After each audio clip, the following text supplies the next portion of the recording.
ဘဝမှာချစ်တယ်လို့ပြောတာကလူတိုင်းလုပ်ဖို့တဲ့အရာတစ်ခုပါပဲအင်္ဂလိပ်လိုပြောရမယ်ဆိုရင် I love you လို့လူတူတယောက်ကိုဖြစ်စေဒါမှမဟုတ်ကိုယ့်ရဲ့တငယ်ချင်းတချို့ကိုဖြစ်စေပြောကြတယ်ပေါ့ဒါပေမဲ့အမြဲတမ်းကိုယ့်ရဲ့ရှင်တဲ့ကနေလှိုက်လိုက်လဲလဲချစ်ရတဲ့သူတယောက်ကို I love you လို့ပြောတာကရိုးနေပြီလို့မခံစားရဘူးလားဒီထက်ပိုပြီးကိုယ့်ရဲ့ချစ်တွေကိုသူ့မြင်ဖို့အတွက်ရင်ထဲကစကားလုံးတွေကိုပိုပြီးလေးနက်စွာသုံးသင့်ပါတယ်သုံးချင်ပေမဲ့မသိဘူးဖြစ်နေတယ်ကိုချစ်ရတဲ့သူနဲ့စာပို့ရဲ့အခါမှာပဲဖြစ်ဖြစ်ရင်ထဲကလေးနက်တဲ့စကားလုံးအချို့ကိုဖော်ပြချင်တယ်ဆိုရင်မပူပါနဲ့ဒီနေ့မှာတော့ချစ်တယ်ဆိုတဲ့စကားကို I love you အပြင်တခြားသောပိုပြီးလေးနက်တယ်လို့ခံစားစေရဖို့စကားလုံးအဓိပ္ပာယ်တချို့ကိုဖော်ပြပေးသွားမှာပဲဖြစ်ပါတယ် Number 1 My love for you is endless ဒီစကားလေးကတော့ anniversary နေ့တွေမှာပဲဖြစ်ဖြစ်ကိုနဲ့သူ့ရဲ့ချစ်ချင်းမြတ်တာတွေကိုဖော်ကျူးတဲ့ချိန်မှာပဲဖြစ်ဖြစ်သုံးလို့အကောင်းဆုံးအဓိပ္ပာယ်လေးပဲဖြစ်ပါတယ်မင်းအတွက်ဆိုကိုယ့်ရဲ့အချစ်တွေကအဆုံးမရှိပါဘူးကွာလို့ဘာသာပြန်လို့ရပါတယ် Number 2 You complete နံပါတ်2အနေနဲ့တူတူလေးနဲ့ရင်ထဲထိသွားစေမယ့်စကားလေးကတော့ You complete me လို့အဓိပ္ပာယ်ရပါတယ်ကိုယ့်ရဲ့ partner ဖြစ်တဲ့သူကကိုယ့်အတွက်ဘလောက်ထိအရေးပါကြောင်းပြောပြချင်တဲ့အခါမှာဒီစကားလေးကလုံးဝရင်ထဲထိသွားစေမှာအမှန်ပါပဲနော် Number 3 You mean a lot to me ကိုယ့်ရဲ့ချစ်ရသူနဲ့စကားများနေတဲ့ချိန်မှာပဲဖြစ်ဖြစ်ကိုယ့်ရဲ့ကောင်မလေးကိုဘလို့ချော့ရမလဲဆိုတာကိုမသိတဲ့ချိန်မျိုးမှာပဲဖြစ်ဖြစ် You mean a lot to me လို့သာပြောလိုက်ပါဒါဆိုရင်ကိုယ့်ရဲ့ partner ဖြစ်တဲ့သူရင်ထဲမှာတခုခုကိုခံစားသွားရစေနိုင်တာအသေးချပါပဲမင်းကကိုယ့်ဘဝအတွက်အများကြီးအဓိပ္ပာယ်ရှိပါတယ်ဆိုတဲ့သဘောနဲ့သူ့ကိုဘလောက်ထိအလေးထားကြောင်းဖော်ပြလိုက်တာပဲဖြစ်ပါတယ် Number 4 You are everything to me ဒီစကားလေးကတော့လူတော်တော်များများသိကြမယ်လို့ထင်ပါတယ်ကိုယ့်ရဲ့အချစ်တွေကိုဖော်ကျူးပြီးတိုင်းတာခြင်းတဲ့အခါမျိုးမှာရိုးရိုးရှင်းရှင်းလေးနဲ့ရင်ထဲမှာကြံရည်စင်နိုင်တဲ့စကားမျိုးလေးပါပဲချစ်တယ်လို့ပြောနေတာထက်မင်းကကိုယ့်အတွက်အရာအလုံးပါပဲလို့ပြောလိုက်တာကပိုပြီးလေးနက်တယ်မဟုတ်လားနော် Number 5 You fill my heart with love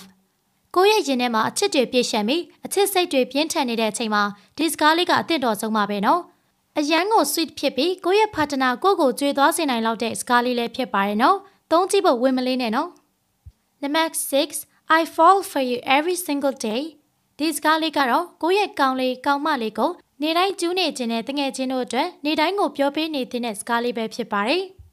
တနည်းအားဖြင့်မင်းကလွယ်ပြီးကျန်တာတွေကိုရင်ဆိုင်နိုင်ပေမဲ့မင်းရဲ့ရှေ့မှာတော့ကိုဟာအချိန်ချင်းနေတိုင်းကြာရှုံးနေပါတယ်ဆိုတဲ့သဘောပေါ့နော်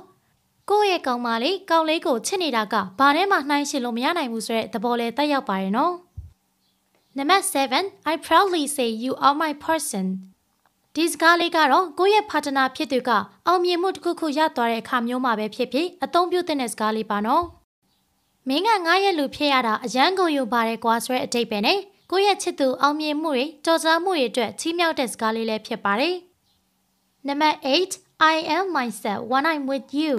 တခါတလေရှုပ်ထွေးလို့တဲ့လောကကြီးတဲ့ကျမတို့ကလူတွေကြားတဲ့ဟန်ဆောင်နေရပေမဲ့ကိုချစ်ရတဲ့သူနာရောက်သွားရင်ကိုနေခြင်းလို့နေလို့ရတယ်ကိုယ့်ရဲ့ချစ်သူကကိုယ့်ကိုစိတ်လုံခြုံမှုအပြည့်အဝပေးနိုင်တယ်ဆိုတာကိုဖော်ကျူးခြင်းတဲ့အခါ I am myself when I'm with you ဆိုတဲ့စကားလေးကချစ်စရာကောင်းပြီးအရန်ဆွေဖြစ်တဲ့စကားလေးပါပဲသုံးကြည့်နော်ကိုယ့်ရဲ့ကောင်းလေးကောင်းမလေးရင်ခုန်သွားစီမှာအမှန်ပါပဲ Number 9 You bring a new meaning to my life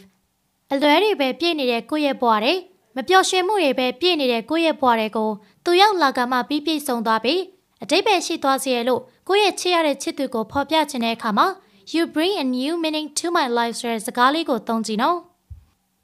Number 10 I am waiting to spend my entire life with you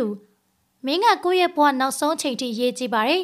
ဒီရှုပ်ထွေးစရာလောကတဲ့အလုပ်တွေအကုန်ပြီးဆုံးသွားတဲ့အခါမင်းနဲ့ပဲကိုယ့်ရဲ့အချိန်တွေကိုသုံးချင်ပါတယ်ဆိုပြီးကိုယ့်ရဲ့ချစ်သူကိုဘလောက်ထိချစ်ကြောင်းဘလောက်ထိအနားမှာရှိချင်ကြောင်းပြောတဲ့အခါမှာဒီစကားလေးကိုမေ့မထားသင့်ပါဘူးနော်တယောက်နဲ့တယောက်ခဏဝေးရတော့မှာပဲဖြစ်ဖြစ်အိမ်ပြန်ချိန်တိုင်းမှာပဲဖြစ်ဖြစ်ရင်ထဲမှာအမြဲဆွဲနေဖို့ I am waiting to spend my entire life with you လို့နေတိုင်းပြောပြီးနော်ကဲဒီနေ့မှာတော့ဒီလောက်ပါပဲကိုယ့်ရဲ့ချစ်ရတဲ့ချစ်သူကို I love you လို့ပြောတဲ့အဆင့်မှာတင်ရက်မနေနဲ့တော့နော်ရင်ထဲကချစ်တွေကိုအလေးနဲ့စုံနဲ့အနက်ဆိုင်ဆုံးဖြစ်အောင်ဖော်ကျူးလိုက်တော့နော်နောက်ထပ်ဒီလိုအကျိုးရှိတဲ့အင်္ဂလိပ်စာ tips လေးတွေကိုဆက်ပြီးတင်ပေးသွားမှာမလို့ channel ကိုစောင့်ကြည့်ဖို့မမေ့ပါနဲ့ See you in the next video. Bye bye everyone.